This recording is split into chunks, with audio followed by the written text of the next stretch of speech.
Shout out the Pinoys, shout out the Pinoys, baby. Oh, it's great. I think it's like Let It Go on steroids. Hi, Norge. Real quick.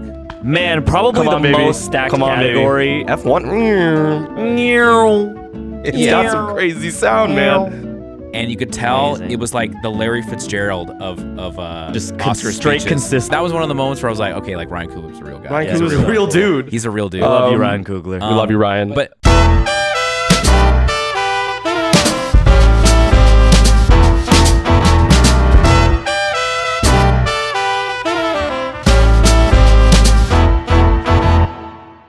And welcome back to another episode of Pinoys versus the World. My name is Harold Hillseth. my name is Chris Sankiko. And Chris, joined today by JJ Gara, again, himself, Jared Garalde, JJ Gara on Letterboxd.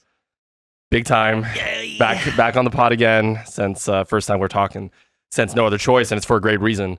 Oscars, Monday. This is like Monday morning quarterback, but for movie nerds. We're here to talk about what are we on? The 98th, the 93rd? 98th. Yeah. Academy Awards, which happened last night. We're recording this. Yeah, we've had a little less than 24 hours to break it down. Shout out friend, number one listener of the pod on the RSS feed, Doug Snyder, for hosting Hell yeah. the entire watch party. I think we'll throw up a pic. Thank you, Doug. Brought out the red carpet and everything. Yeah, let's go. And I we haven't put it up right here. There you go. But no, it really felt like one of the best Oscars we've had in quite a while. I know that it was a super excited little slate of movies that we had over the span of the year. Now we're in 2026, but going over it's like 11 months of 2025, and then the first month of 26 can be considered for the Oscars, I believe. Or is it just all 2025? We cut it off at the very 2025 they cut it off because Marty Supreme was like the final big one? last movie that they like really slotted in there. Yeah. So we're judging the 2025 slate of movies, that of which there have been many amazing ones. And I think maybe we just want to jump in at the very top before we get into some of the winners of the night, and kind of our thoughts and our reactions to that. How do we feel about a second year for Conan O'Brien? One of our favorites. Could get a lot of the DNA of Team Coco all over the beginning of, I think, last year's Oscars especially. Felt a bit more muted this year. Who wants to, at least to me personally, at least for what we got from Conan the previous year, but how we feel about a second year, who wants to take it off from here? Well, I think the weapons opening, or like when it starts with weapons and it goes through like all the movies, I thought that was awesome. That was a really cool way to like incorporate all the movies. Even just like a host like artificially jumping into all the movies feels very like 2005. 100%. You know, like MTV, like exactly. MTV award type thing. Yeah, I'm thinking of like when Jimmy Fallon like inserted himself into the MTV Music Awards as Anakin the Star Skywalker. Wars one was so good. Yeah. And he's like, I absolutely don't eat yogurt or whatever he says in that. I don't eat barbecue sauce. Barbecue, that's what it was. Barbecue, that's what it was. Yes, good recall. But yeah, I kind of was reminiscent of that, and so I really enjoyed that. And like, they even got the animation, which was crazy. Yeah, I think that's that what was sick. topped it off for me. That's true. K-pop Demon Hunter's original Amy Madigan cosplay by Conan O'Brien in the animated universe. Yeah. That was a little extra polish that like I was not expecting. Because sure. even like in those past examples, if you're using an animated movie, you just insert a live action person in there. But like they animated Conan with the exact movements that like the Saja boy had in the movie itself. So that was crazy. I really liked how like Conan, to be honest, I didn't catch too much of last year. I heard that he did a pretty good job, but I liked this year. I think not every single joke landed for him, but I appreciated that he kind of just let the jokes breathe. He didn't do too much. And that's classic Conan. Yeah, he didn't do too much. There was ones that obviously didn't land, but we're just like, keep it professional, let's move on. You know what I mean? And like, there were some bits I think went on a little bit longer than they needed to, but it wasn't just him. But I think he kind of held it down. But I liked it. You know what I mean? I think he did exactly what I think maybe a host should do, is like not try to take over the show, but also just keep it going. Well, even keep going with energy. For being a pretty good and pretty well run show overall, with a few minor hiccups, I think like something that comes to mind. EJ and the crew that wrote Golden obviously got cut off a little older. Yeah, that was a little tough. Cutting off the producer. I forget which movie was coordinated, but it was Conan's reaction where he just had the cold camera on his face for millions of people to see, and then he was like, "That was kind of funny."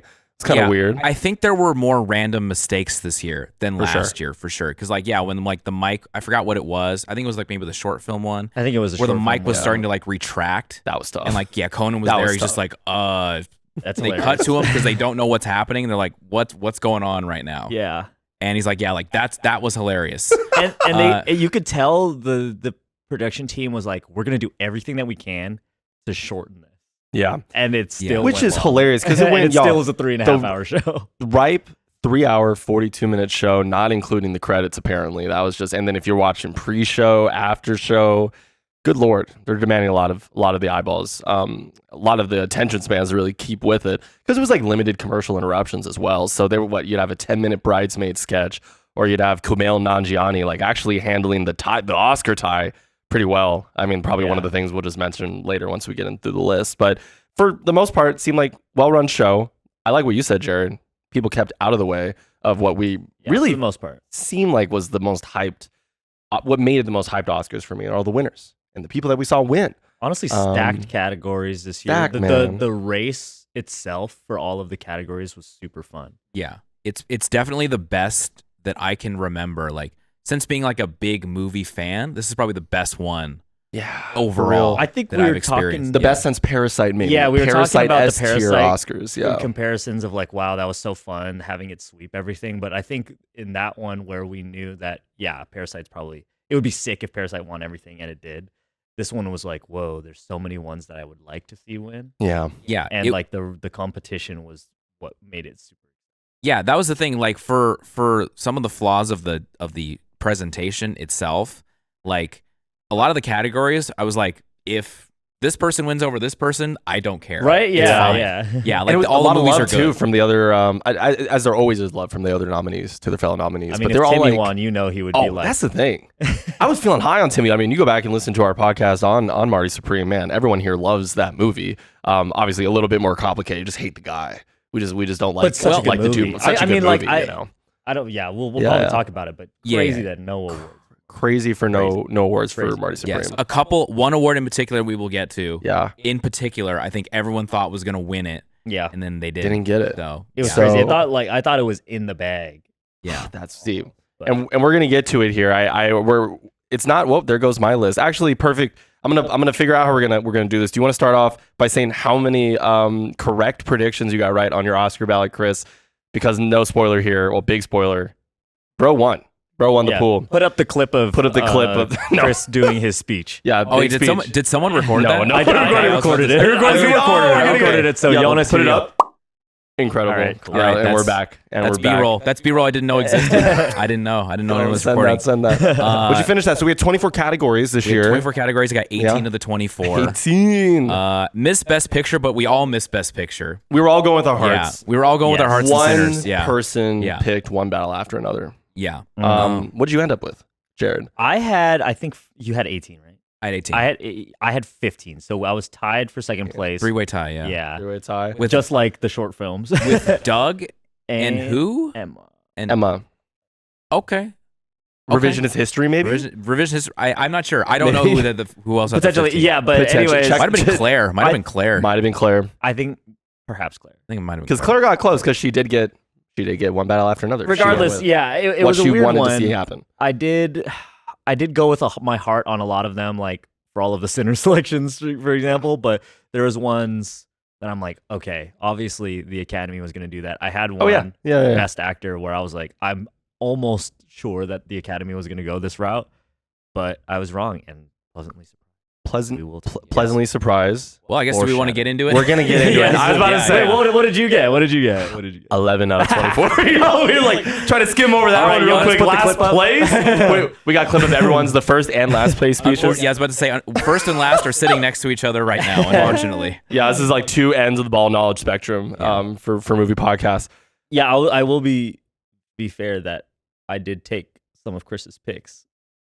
Oh wow! For like short films. You see that because you watched all the short films. I didn't have the. I watched the animated short yes. films. The other ones I just heard some hype, and I was like, I'll just go with that one. Yeah, and then that's what I'm saying. So, if you're gonna involve yourself in the ballots, watch as many as you can. It's March Madness season, not only for basketball but for the animated for movies. Like the shorts are like hard because some of them are on YouTube and some aren't. It's kind of hard to like parse them together. Like shorts are always a gap in my knowledge every Oscar year. I feel like that's one of the things that I want to go for next year. Yeah, good goal. I feel like you just like probably in the lead up to Oscars, just got to be like, okay, what's on YouTube, and then like what do I actually need to go out and watch if I have the time to do it.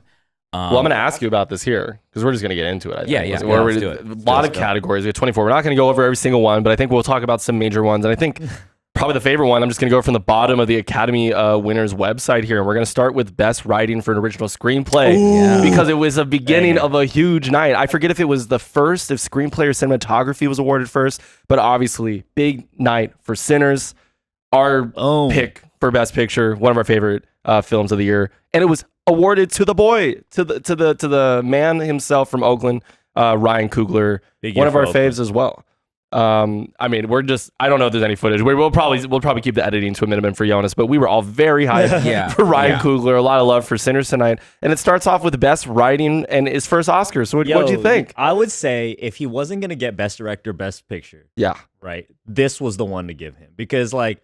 Best Original Screenplay, just gives a lot of a testament to like his skill as like a writer director. And I think Sinners, the script was awesome, and I think it's like really well deserved. And like I think almost we were kind of talking about this, but they kind of gave him the Jordan Peele of like, we're not gonna give you Best Director, but we're gonna give you this. But I think it's still a really good testament and recognition. Like I was super happy that Ryan Coogler got this award in particular.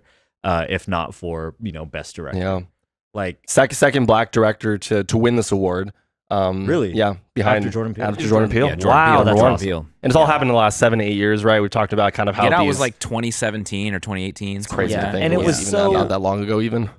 The script for Sinners is so original, so fresh, and I was just like, he had an awesome speech. Well, no, seriously, his speech, all the way he's just so eloquent with his words, and I think. If I were to give my 2 cents on his incredible speech, what I liked the most about it is that it really just felt like you were like sitting down with him, like either around like a campfire or like just like in this situation with like mics and stuff. And maybe that's because I've been seeing a lot of his Oscar run interviews lately. He's just so easy to talk with, and he's always got a new story, and I love the way he tells his stories. Obviously, he got awarded for it. Chris, I'm going to ask you just a little bit more about Ryan Coogler as well, what you love about him, because you just saw Sinners last night after. The awards rewatch right after the Oscars, and you had a nice little soliloquy you wrote out on Letterboxd. Maybe we'll throw that up.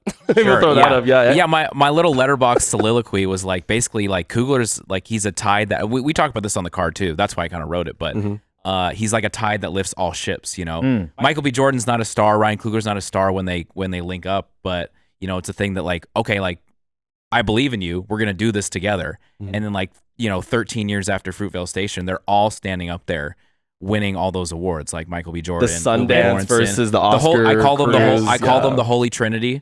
Yes. Once I saw Creed, I was like, okay, like these are the guys. Like, I don't know if they're gonna do anything after this, but this Creed movie was great, and I hope to see more. What are you looking at there? I was just looking at the other nominees. Too. I completely agree, and we were also talking about like how he's.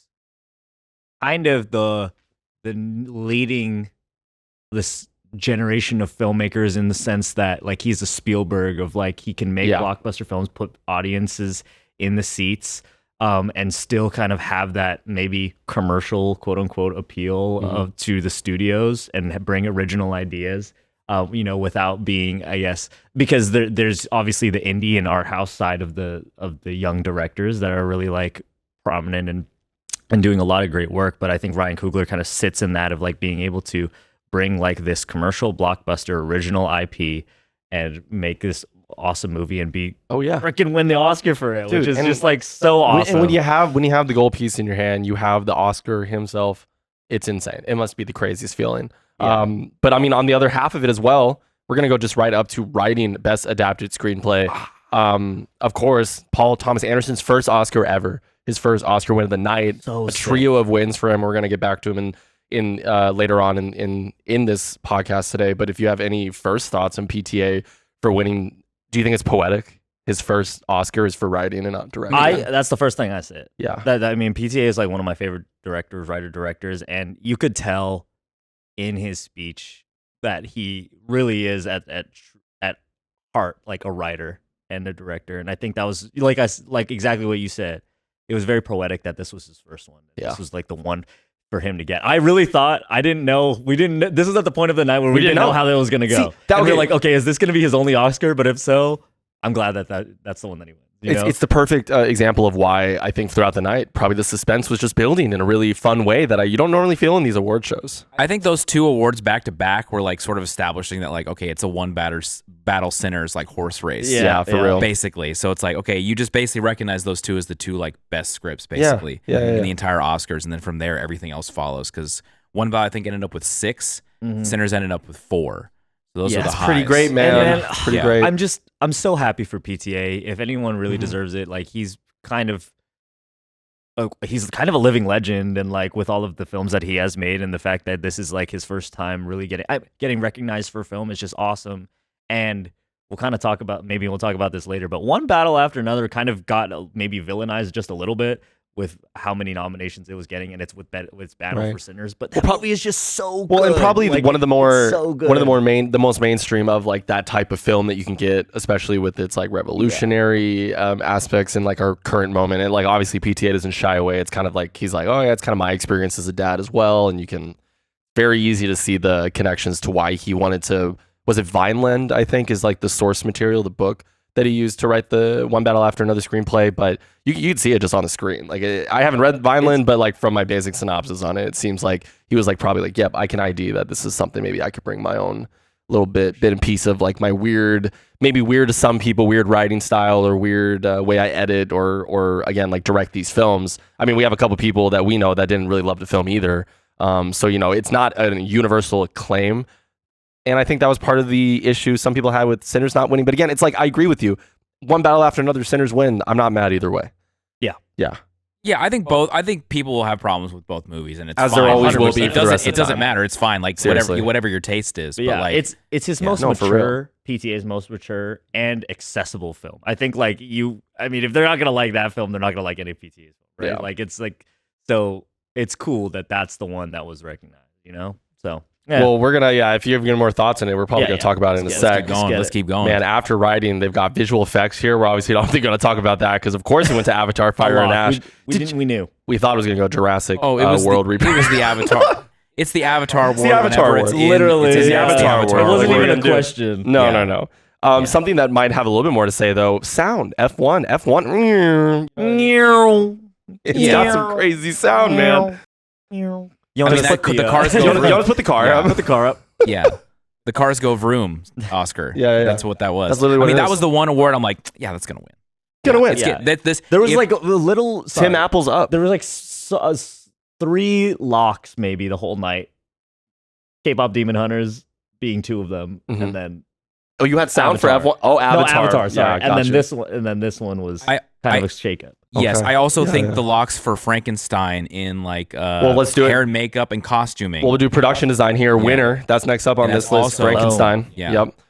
I think we could just talk about all 3 of them. The Frankenstein trio. The Frankenstein trio. Yeah, so I think that was definitely a lock too. I did see a little bit of discourse online of like, maybe not. But I mean, I think maybe we might have been a little bit biased when we were choosing because after we watched Frankenstein all together, we watched like the 20-minute Netflix documentary. And it's crazy. I think it was like 40 minutes. Yeah. And I'm sure that effort goes into all of these films that were all nominated as well. But I mean, Frankenstein, it just looks so saucy. Like you can tell Guillermo, that's like a really big focus for him in making that movie.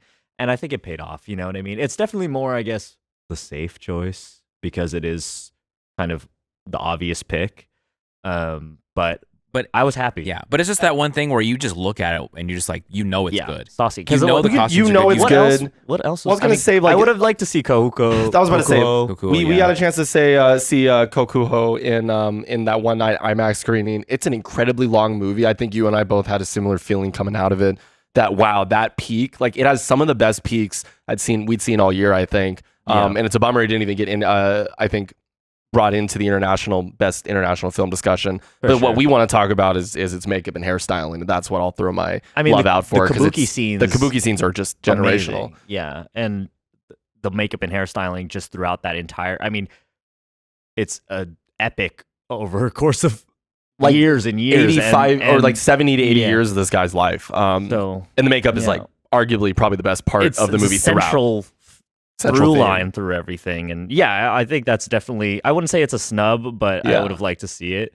Well, then you're looking at more makeup and hairstyle in here. Like, are you looking at Smashing Machine? Yeah, should we talk a little bit about Smashing Machine? Dude, The Rock looks so crazy in that movie. We remember when people were like, yeah, it was going to generational Oscar run for everyone from the Ringer movies to any of these other podcasts I listen to that are a bit more tapped into like how this voting's going to go. Like, yeah, this is a shot at an Oscar, and then this was the only nomination I believe the movie got.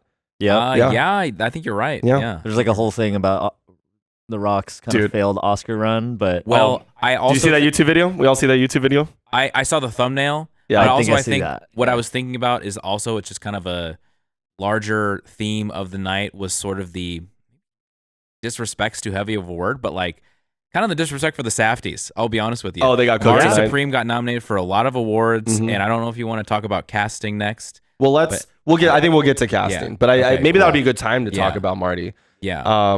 Maybe this would be a good time too because it just pops up here on the screen. Let's just talk about Best Picture. It's sandwiched right in the middle of all these. Yeah.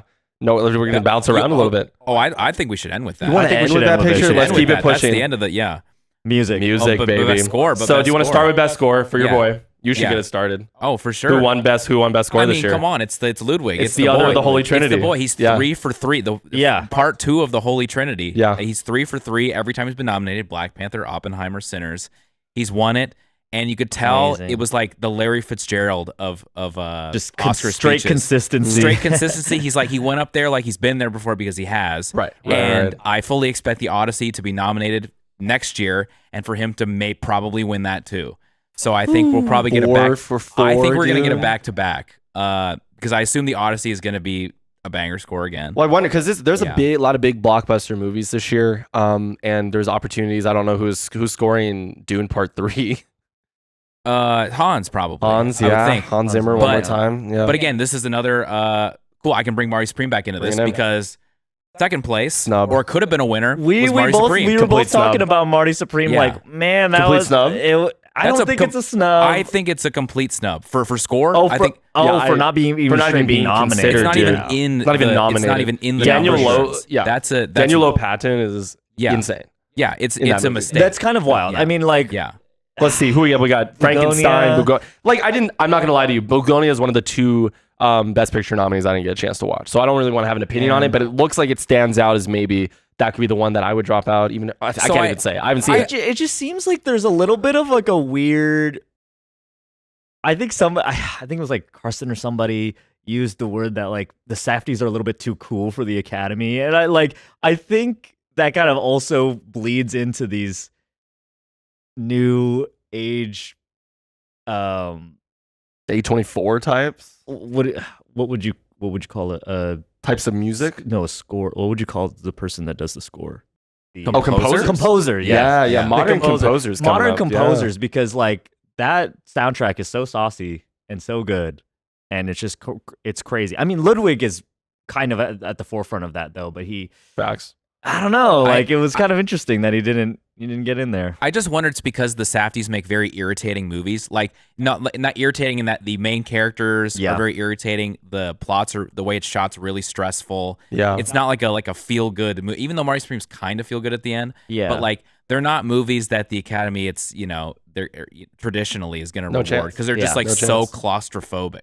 Yeah. But at the same time, like again, I've listened to all these scores and like. They're all good, but it's just that Marty Supreme is one that I listen to like all the time. Yeah, so it's not like it's one that has like replay value outside of watching the movie. Yeah. Well, replay value and just left like one of the biggest impressions of the other 4 films that I've seen on this list. And I mean, maybe I'd put one battle after another. I'm a sucker for the plucky piano. I would put that on there too, just because of the way it carries the entire movie and the way that it's just flowing through and kind of adding to the whole chaos of that entire movie. So that was like one of my picks as well. But without Marty wasn't on there.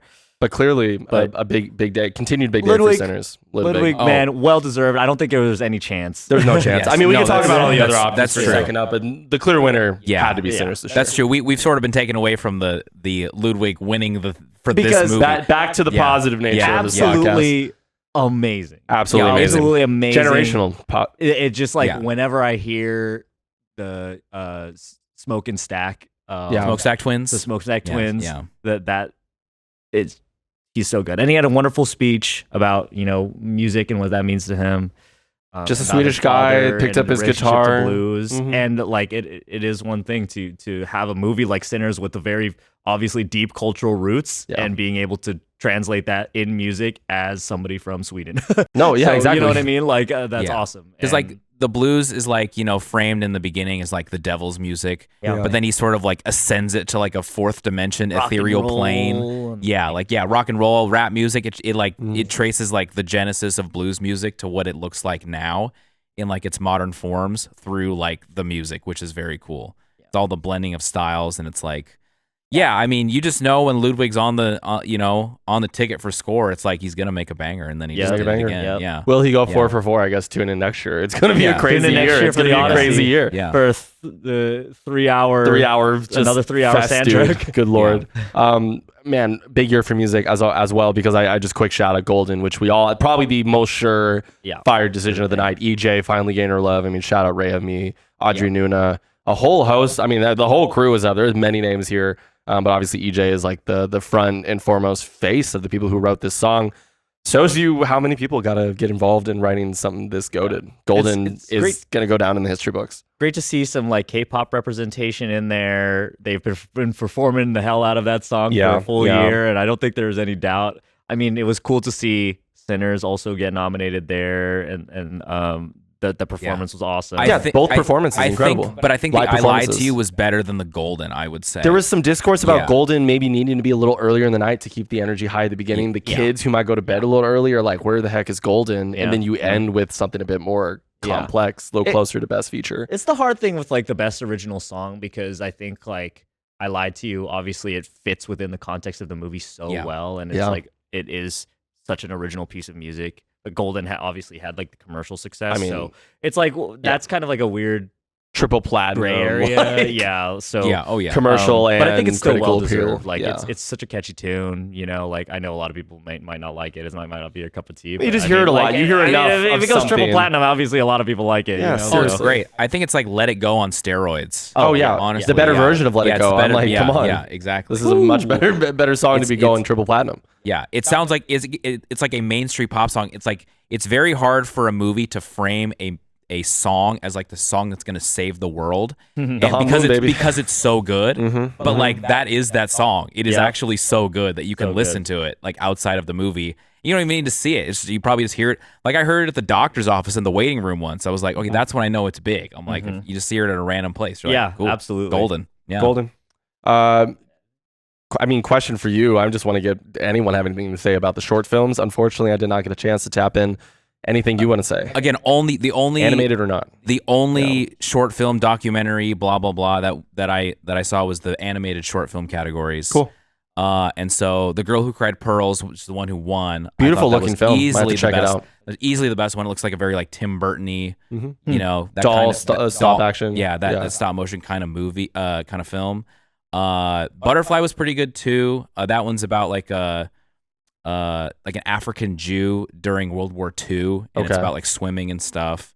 What else? Forever Green is about a bear, like a tree. He like goes for like some potato chips, and he abandons this tree, and then he has to regrow the tree. Okay. I'm trying to remember the other ones, but anyways, Girl Who Cried Pearls. I really enjoyed it. It had a good story for like a 15 to 18 minute These are movie. like, what's the limit? Like 15 to 25, around that? I think it's around 15 to 20 minutes. Okay. Actually, no, one Retirement Plan, which is the other one, was like 7 minutes. Okay. So I think it's probably like 5 to 20. Fire. But yeah, I really enjoyed it. It felt like the most complete of the short films. And so again, I really had no time to make my pick on that. Oh yeah. And I was shout out like, you for even partaking. That's great. Do that. I'm just gonna go pick that one, and then it won. I was like, cool, great. Shout out. One on the board. Speaking of short films, though, I heard that it was a really good category. Like that was a really good category this year. The animated short films. Yeah. One of the ones that is on my top of my list right now that was nominated was like I think it was called The Good Neighbor. Cool. I heard was really good. That is a documentary. The Perfect Neighbor. That wasn't a short film though. That was a documentary. It was a documentary feature. Yeah. But shoot, I mean, I'm going to throw it over to you because I do want to talk a little bit about, after we got with the shout out here, to the live action short film One by Singers. And I do want to know what you thought about film editing, going to one battle after another. Well, first of all, before the live action short films, I believe that was the tie category, right? That was the tie category. That was the tie category. For ninth, either is the seventh or the ninth time it's happened. I think I'm going to go with 9 is what I heard. 9th time it's happened in the history of the Oscars. It's either 7 or 9. I'm going to go with 7. Fact check, Jonas. I thought it was 3rd. Really? Damn, we're all over the place. We're all over the place right now. Jonas? It's been like 50. He's going to hate us. It's been like 15 years since the last one. I forget what the last one was for, but I think it was for sound. Sound? It was a sound category, I think. Okay. But I got the tie. But to the win for one battle after another in film editing. You're a big editor. I think that's well deserved. I'm not mad at that at all. Like with a lot of the categories, I'm not mad at that win because I think one battle after another is just such a like tight in all aspects. Yeah. Like I would have. That was kind of a tough category for me because like I mean Marty Supreme is a pretty well-come movie. Marty Supreme Sinners didn't have amazing editing, so I'm okay with that one not winning. Like yeah, I think that's like a pretty logical choice. Sentimental Value, I haven't seen, unfortunately, but like, one battle after another seems like it's cut that way. Yeah, for me, it was between that and Marty Supreme, just because of like the vibe that Marty Supreme was able to achieve with the editing. But yeah, I mean, that's another area that I think like, whoa, that's a crazy thing not to give to at least Marty Supreme. If that was going to be their only win of the night, the one that they were actually nominated for, I would have given it to at least editing and the one other one. The one other one. Well, we're getting to. Any notes on editing for you? Again, yeah, Marty Supreme was also my pick. I think it was like the most like, I guess maybe dynamic is the word I'm looking for. Yeah. Because like, one battle after another is very technically sound. Like it's a super technically sound movie because it is about the modern day. It's not trying to do anything like super, super crazy stylish. It's like, it's just trying to like be efficient, as efficient as a 3-hour movie can be, and just like do the best that it can with what it's got. But Marty Supreme definitely takes a lot more like style liberties for sure. And if I was gonna again personally pick, there's a couple of awards where we keep teasing it. Yeah. But yeah, editing was one I would have given it to, but I'm not mad at one battle. There's a lot of technical like that's a really good point. It's kind of like the Academy very like this is filmmaking versus like hyper stylized things. I think the last time they really went that direction with stuff is maybe like Everything Everywhere All at Once, really winning a lot of awards. Where it's like really hyper stylized, but like for example, like the Parasite stuff, like that's very clean, almost like Hitchcock type style of clean editing, and I think that was the case here. Man, yeah. Shout out One Battle After Another is not its final win of the night. We're going to touch on international feature film too. Haya Norge. Real quick. Man, probably the most stacked category. Baby. Sentimental Value with the win. Joachim Trier up there with the entire squad. Man, it was so nice to see the entire cast up there. A lot of the main, the entire cast is on stage with him last night, taking in that win. Like you said, just a dude, just a kid from Norway, wanted to make these kind of films, and now he's on his 3rd or 4th feature film, and it was an absolute hit. And especially, I was like, Sentimental Value was going to hit with the art community for sure. But it stacked this year. We had Secret Agent, which had so much momentum. Another Best Picture nominee, Surat, the voice of Heen Rajab. It was just an accident, which I heard was awesome. Seriously, like across the board, ton of stuff going on. But I had to choose. Had to choose for my boy Joachim. Any other? I guess. Do you feel some type of way about any of the other nominees not winning, like Brazil's nomination? Well, the Secret. So we all watched The Secret Agent here like last week. Very recently. And we really, I think we all like really enjoyed that to certain degrees. It's just a very like unexpected movie in the way it like twists and turns, I would say. So I was kind of thinking about that one, but at the same time, I was thinking about movies that the Academy like traditionally seems to like, and Sentimental Value. It just seemed like definitely that, right? Yeah, literally art house to the T. I think it was cool that it went to Sentimental Value because what were the other awards? Did they get anything else? Up for they were up for stuff. Up for many things. I mean, we had folks in this one. All the supporting categories. Lead actress. Obviously, we'll get to that one, and Best Picture. So there's a ton of nominations. And The Secret Agent and Sentimental Value is 2 international films. We're both getting a lot of love outside. I'm a little sad about Secret Agent. I wish it got something. this year. A lot of love it's kind for of that like movie. the same. I loved Secret Agent. It's kind of on the same, not maybe on the same level as Marty Supreme, but it's one of those movies that I'm like, man, I wish they got recognized for something. But yeah, I mean, it was a really stacked category, so I can't be mad at it. Real quick, I guess the documentary feature and short films. I mean, shout out Mr. Nobody Against Putin and All the Empty Rooms. I don't have very much to say about that.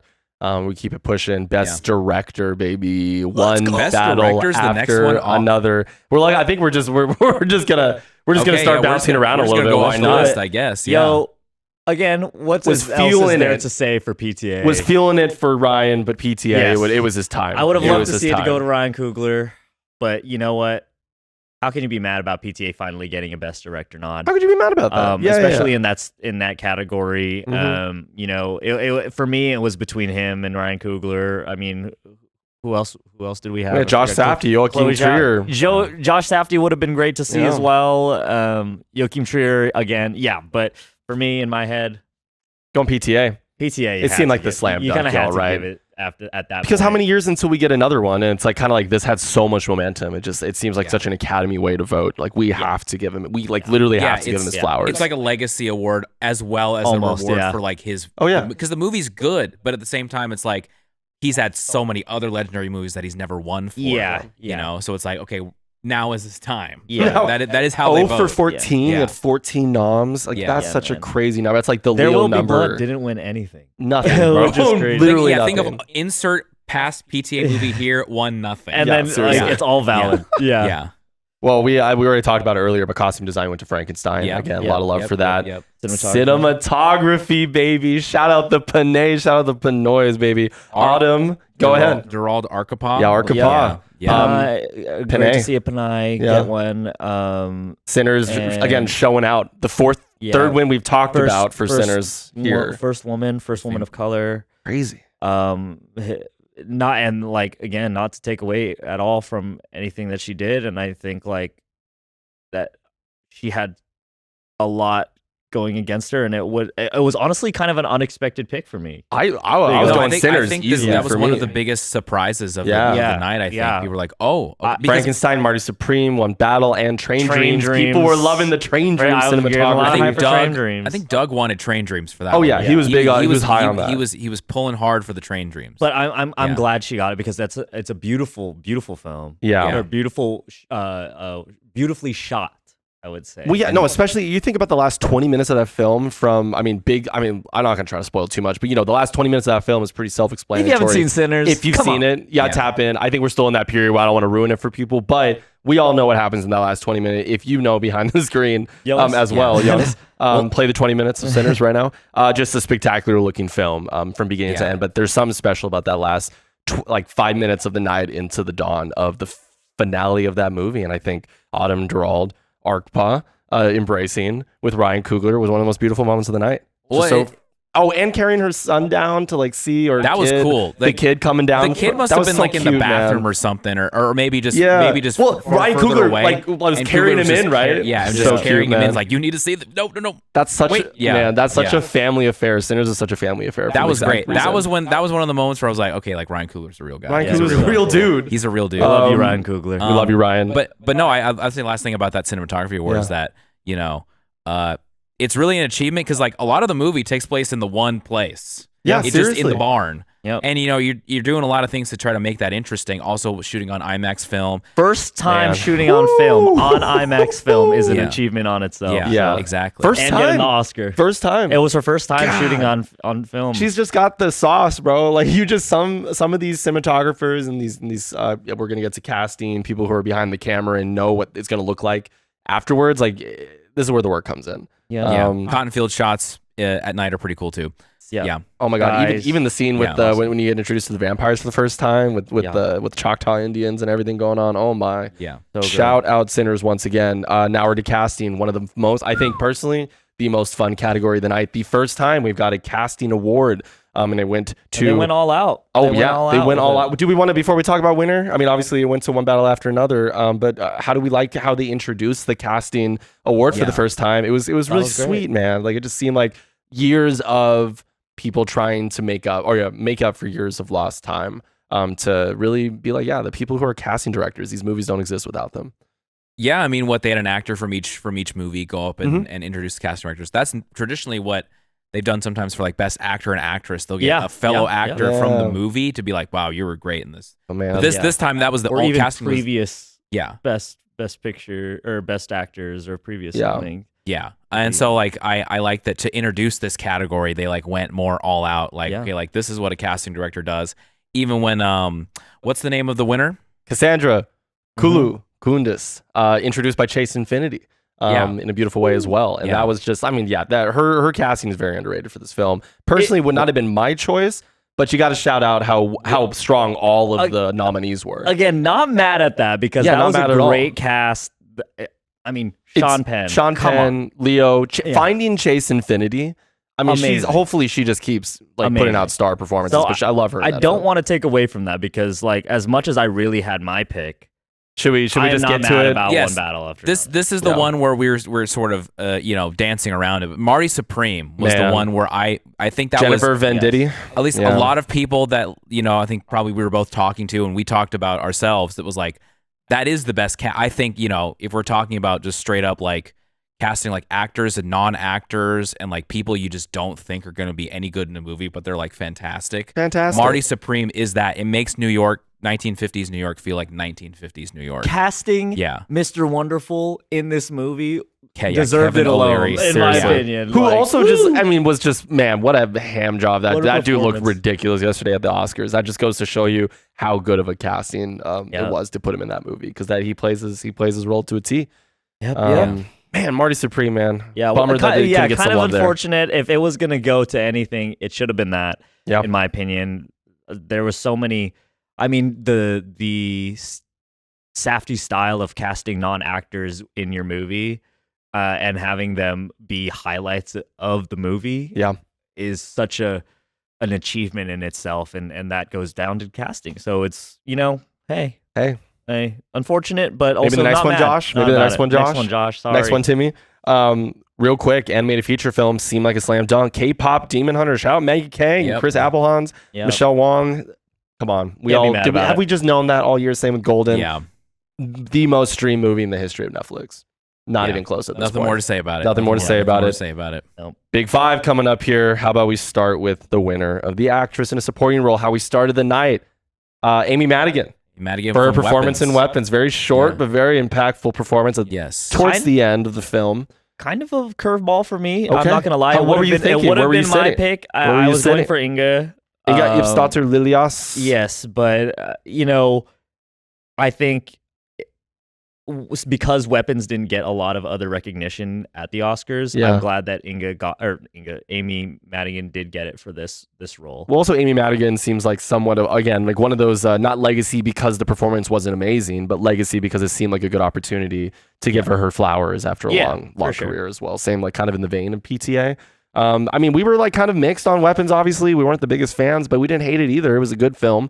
But it got a lot of love, and it's its big win. It's a horror film winning in one of the top 5 categories, arguably at the Oscars, which is big for horror as well. That's an achievement in itself. The fact that Weapons even snuck in there at all, seriously, her role is like big so short. Like at the end of the movie, you never think that a lady that's bald and also in clown makeup is going to win an Oscar. Like that never giving Heath never Ledger in a million Joker. years would I would have thought that someone that looks like that in any movie, much obviously just a horror movie in general, would win an Oscar. So that's cool. I mean, it great led speech too. Yeah, great speech, and it led obviously it was so popular that it was the foundation that we talked about at the top for the Oscar opening. That good. We're getting close to it. We've got a movie to watch after this. So, actress in a leading role, Jessie Buckley. Anything to say about it? I think it was a slam dunk. Clear winner. Clear winner. Slam dunk. Amazing. Actor in a supporting role, unfortunately. Not unfortunately, Sean Penn wasn't there, but fortunate that Sean Penn got some flowers because that performance is insane. I was pulling for Sean Penn from the get-go. I thought he was by far the best performance on here. Maybe a Delroy Lindo, a little bit of love for Delroy. It would have been cool to see Stellan Skarsgård, another sentimental value, almost hopeful. Again, like, I mean, even an actress in a leading role, like there was just a lot of almost performances like Renate Reinsve for Sentimental as well. But Sean Penn was just so fun. He was so crazy. Such a Sean Penn move to not even be there. I mean, I was kind of like looking that up, and apparently like he has his own problems with the Academy. Hey, we get into that, hey, but like that's another podcast. Interesting, but I'm glad that he still got the nod regardless. I am as well. I do want to leave that actor in a leading role for last. So let's just talk about Best Picture first. Seemed like a little bit more of like a slam dunk for the eventual winner, Paul Thomas Anderson's One Battle After Another, your movie of the year at the Oscars. How'd you feel about it? Because we were all rooting for Sinners, obviously except for one, who also wanted Sinners to win. But it seemed like One Battle was the all consensus choice for quite a while, and then it won. So well, I mean, the only thing I'll say about it is like it was just kind of a battle between vibes and tradition. Like Sinners is the movie. If you're going from the vibes of everything, like that's people wanted that to win. But One Battle is the movie where it's like it's solid, it's great, it's timely, and it's the one that the Academy normally picks. Yeah, and they picked it, but it's one of those things where I don't hate it. And I don't want to take away from the fact that like One Battle After Another, like we're saying it's the safe pick, it's the traditional pick, but that doesn't necessarily mean it's bad. No, it doesn't even mean it's like pick average. Is not bad. Like it's a spectacular film. Probably one of my it's like one of my favorites of last year. Like it's like top 3. And Sinners being the other one, right? Mm-hmm. Like, and I think there was just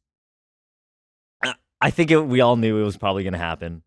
I think I wouldn't be surprised. It probably is the most well-made film of that group.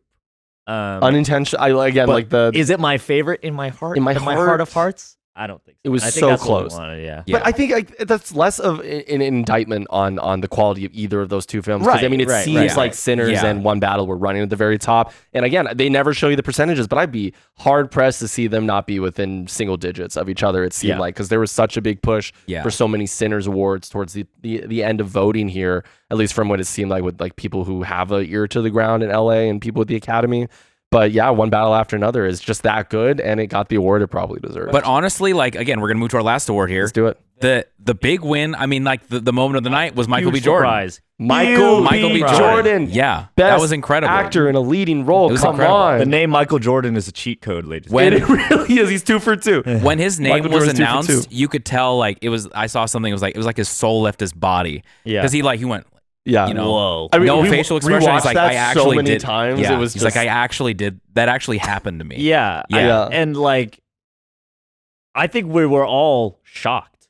Like, I mean, it felt like a pit of shock because then you have obviously another, like, it's not necessarily a snub. Like, I was rooting for Michael B. Jordan. I'm honestly was rooting for Timothée Chalamet. I think the hate's a little unwarranted. His performance is great. We had Leo up there. Like, there is an insanely stacked category, like we talked about this entire episode, and for it to end with Michael B. Jordan getting that award, he's just about to turn 40. He's been in this industry for 25 years. Just had the SAG award. Like, he was riding so high. Yeah, and if you would have told me that 2 weeks ago before the Oscars, Michael B. Jordan's going to win the Oscar, I would have not believed you. I would have not believed you before the SAG award. I would have believed you before that. It's not to say that his performance was bad by any means, but it almost just seemed that like Timothy or somebody. It doesn't seem like an Academy in the bag. It doesn't seem like a choice the Academy would make. Right. Traditionally, and that he shouted out a lot of the black lead actors that have won before him as well, and. Sure, there's the entirely cultural resonant stuff that comes on with Sinners, but Michael B. Jordan is that beloved in the community, it seems like, right? And it was phenomenal playing those two characters to such like in a distinct way, and like I think it's like still well deserved, absolutely. Yeah, well, that's the other thing too, is that he played two characters. Yeah, Smoke Stack, baby. He played two characters, and that should have like from the very beginning, like because what we got in terms of the order here in the year, we got Michael B. Jordan's performance first. We got Academy Award winner Michael B. Jordan. That's first. That's going on all the posters for the rest of his career. I literally was. The price went up. We kept making this joke that Kevin Feige is foaming at the mouth right now for like. Yeah. He's foaming, bro. To have both Ryan Coogler and Michael B. Jordan just in any film moving forward. Winners. I mean, shoot, man, they're gonna throw that all over Secret Wars. Warner Brothers is also foaming at the mouth right now. Yeah, seriously. But wow, I mean, Michael B. Jordan is just that. It's just so beloved, man. And again, another embrace between him and Ryan Coogler is enough to keep the life going and feeling beautiful for the next few months. I feel like that just made me feel great. Did Timothée Chalamet? Did Did he squander his chances with his little press tour, do you think? Yeah, let's do a little. What are you feeling on that? He talked himself out of it, I think, a little bit, right? Even though was there a moment, or was there just even though the whole ballet opera thing happened after voting closed, it was just kind of a culmination of like, you know, the whole like persona around the Marty Supreme campaign is like, I am the best. I work so hard. I deserve respect. Sort of thing. Like, so the swag was really a lot of like the positive nature of what got people in butts and seats for Marty Supreme, but then it just like he just kept going, and then it became a bit more arrogant, it felt. Yeah, for sure. I mean, that's the thing, and it's unfortunate that talk like that like overshadowed. You know, an incredible performance and a great film with a great cast. Yeah, but like Michael B. Jordan couldn't happen to a better guy. No, couldn't happen to a better guy. Absolutely. I think, which is fantastic. Well, and there was so much love. It seemed like there was a lot of love even from the other. Like, obviously, I don't even think it'd probably be slanderous to say Timothée Chalamet wasn't happy for this guy. Like, I think Timmy, Leo, Ethan, Wagner Moore, a lot of like, you know, Leo just sprung up immediately. I like the little point that he made to Jesse Clemens, like when he's watching or Plemons off of Clemens. Jesse Plemons walking off the stage, just a little Friday Night Lights moment. But that dude's career, I mean, I'll never forget the first time I saw him in, oh my God. I mean, it was probably The Wire, and then everything to go with Black Panther. I mean, he's just come so far with a lot of great performances. Yep. Again, all comes back to Creed. Comes back to Creed, baby. I didn't think he was gonna. I mean, because like I wasn't really into movies back then. I mean, he had just been in Fan Four Stick. Oh my God. So I was like, is he any good? And then like kind of like gradually throughout that movie, like he like won me over. He was like, oh shit, he's actually a really good actor. I was like, wow, this is a great movie. It apparently Fan Four Stick was just a terrill movie. Just a poorly run movie, which we knew before, but like it was definitely. But not now his you fault. know enough. He's also in Say Chronicle. that again? No, I'm kidding. He's in Chronicle. Low-key a goated movie. I don't think this is going to be his last win. I think this is probably the first. The first of a few, maybe a few is a lot because I know hot take. That is kind of a hot take. I don't think it's going to be his only one. That's a flaming hot take. Like flame on, baby. I'm calling. I'm calling. By when this pod is 50 and Michael B is 20 years older than us, we're going to be talking about his third Oscar win. Ryan Coogler's third Oscar win. I mean, they're just guys that you got to look forward to. PTA, previous generation, kind of helping usher in as well. It seems like him and Ryan Coogler are super chill with each other. That's what made their writing screenplays, winning back-to-back super sick too. But yeah, just shout out Sinners, one battle after another, Marty Supreme. Well, I was about to say all the winners of the night, and then also shout out Marty Supreme. Any final thoughts on what was a really fun night? I mean, I had a blast with y'all. Yeah, we had some big moments. Again, Michael B. Jordan, baby, come on, so exciting. And that's the one moment I'm going to remember forever, dude. That was forever. That was so crazy. It's not, you're never going to be able to recreate. Let's play the clip. Michael B.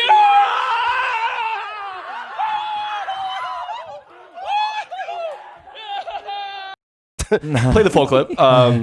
But wow, isn't it crazy? We're about to get going here back down to South Center to watch Project Hail Mary. Because it's back to work. Back the Oscars to work, baby. The content machine keeps going, ladies and gentlemen. We'll see it for the 99th Annual Academy Awards next year for another Oscars pod. Thanks, guys, or thanks for coming on, and we're happy to have you on anytime.